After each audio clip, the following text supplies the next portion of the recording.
Hey man, we're about to come right up the middle lane here. Generative AI can transform the workforce development. So using AI to train people.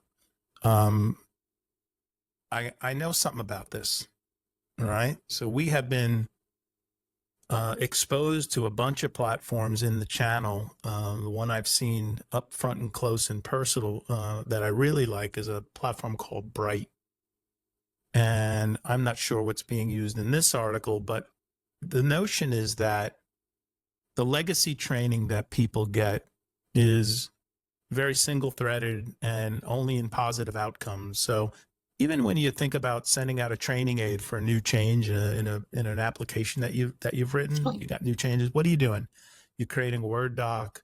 The Word doc goes out, or some document gets posted, or even if it's in some learning platform, and the happy path is demonstrated, and you're not measured on how well you execute it, is the information. And then you get one, and you get two, and you get three, and you get 10, you get 20, and you get 50. And, what's the way anymore? It's so hard to contain and retain that knowledge.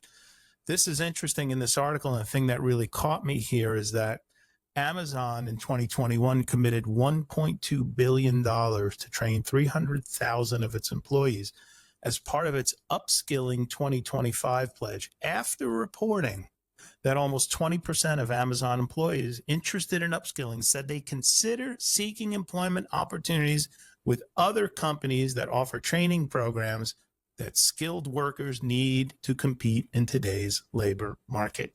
And the only correction I'll make is it's almost 70% of the Amazon employees interested in upskilling, so they consider it. You just misread it, but it's a crazy number. Ah, okay. Yeah. Well, that's what I meant.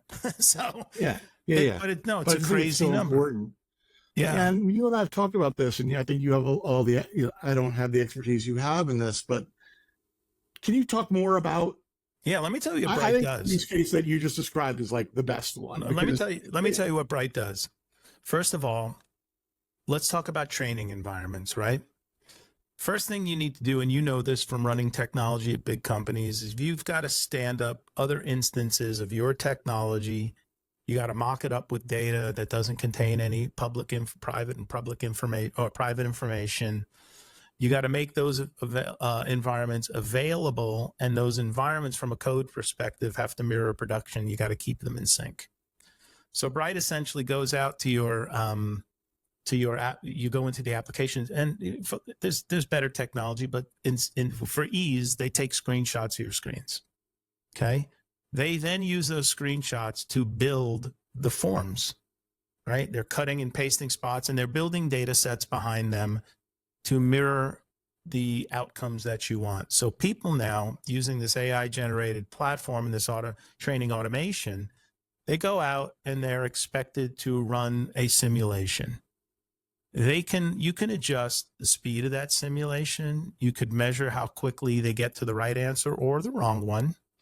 And then you can replay that simulation for get the correctness. So let's say, hey, this skill, when I'm on the phone with a customer, Michael calls in the help desk, I should be able to take their customer, credentials, their information. I should be able to navigate to this part in the scene within 30 seconds. If I don't get to it in 30 seconds, as opposed to getting there in 3 minutes, right?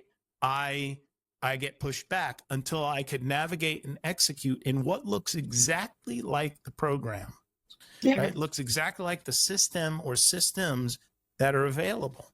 And so now there's repetition, there's speed and accuracy, there's, complete, driving. There's so many ways and angles of training it.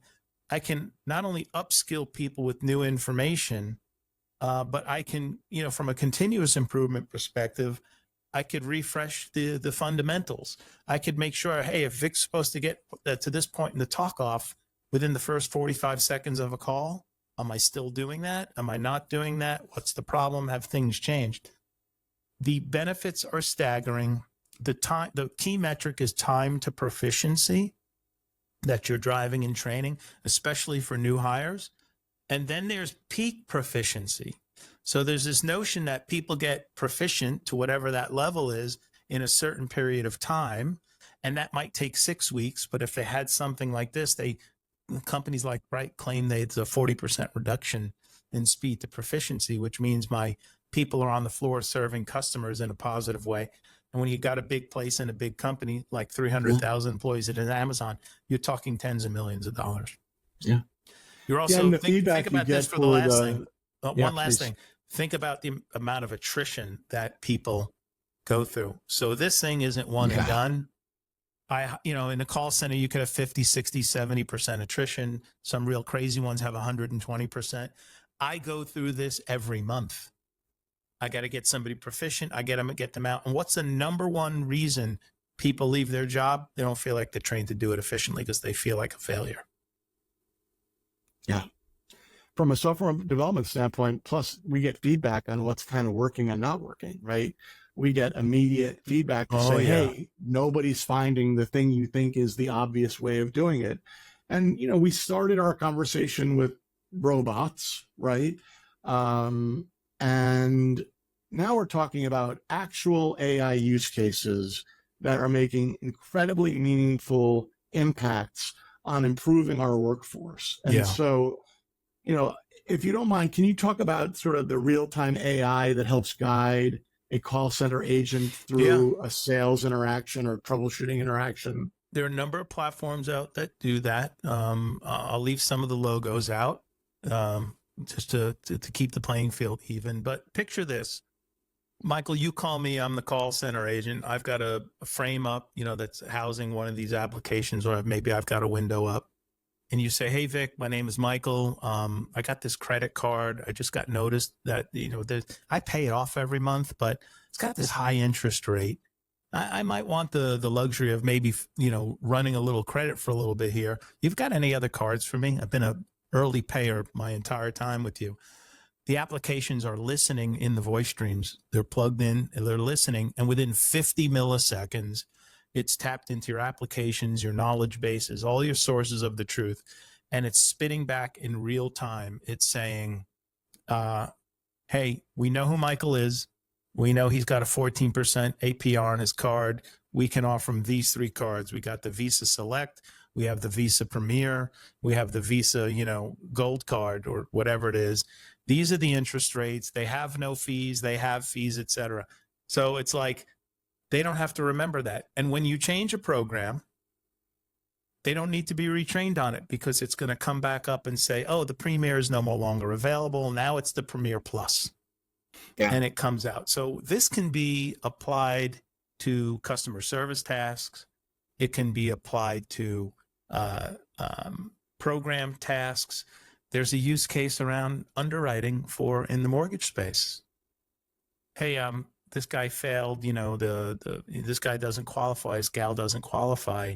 What are the three things they need to do to be able to qualify? Because it's not just about satisfying conditions. It's like, what else can happen?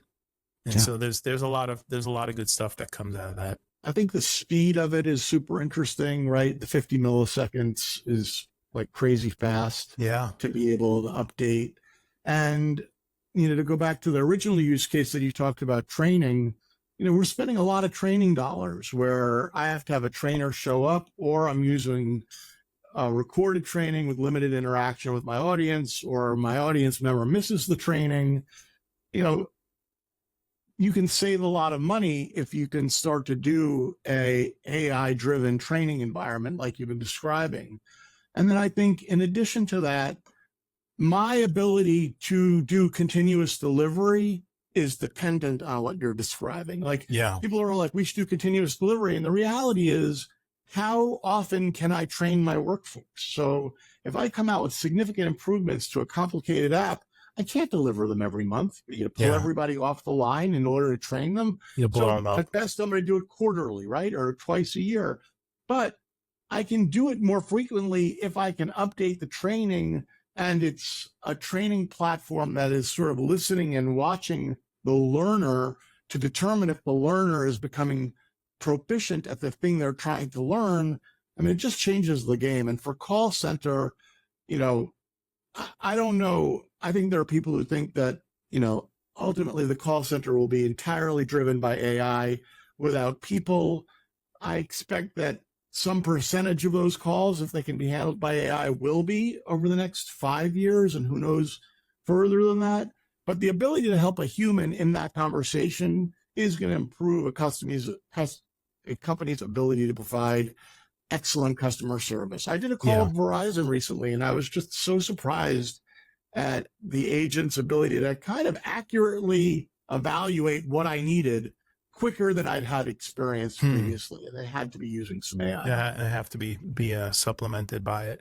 You know, you say something interesting about the software development lifecycle and the use of this tool that I had never really put together. So imagine it's your job to roll out features and functionality, which you've done for decades in complex application suites.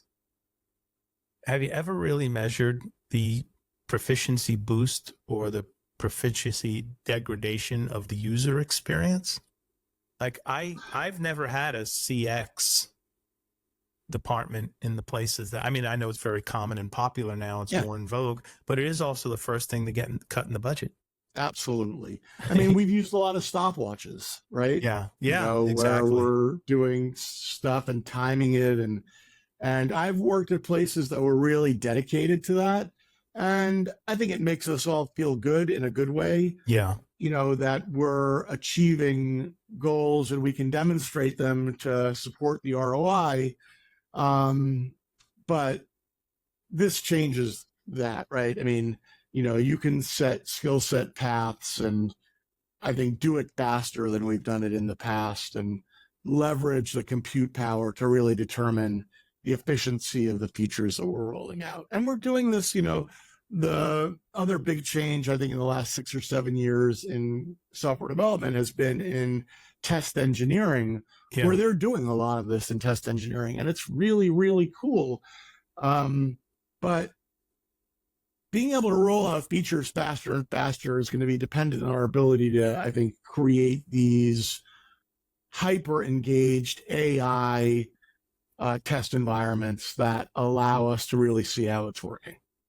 Yeah. I was going to make another comment about the training. But I lost it because I was listening so intently to what you were saying about it. But I don't know. I just think this stuff is going to take things completely to the next level. Oh, I know what I was going to tell you. Use case. I got it. We have a customer that asked these great questions and dove into a POC under this circumstance. Check this out. They said, "Hey, happy path, forget it. I can teach the happy path." You know how many times we get a call and it comes down the happy path? Yeah. Like 1 out of 100. I want to program 99 real difficult situations, and I want to see how these people can navigate their way out of it.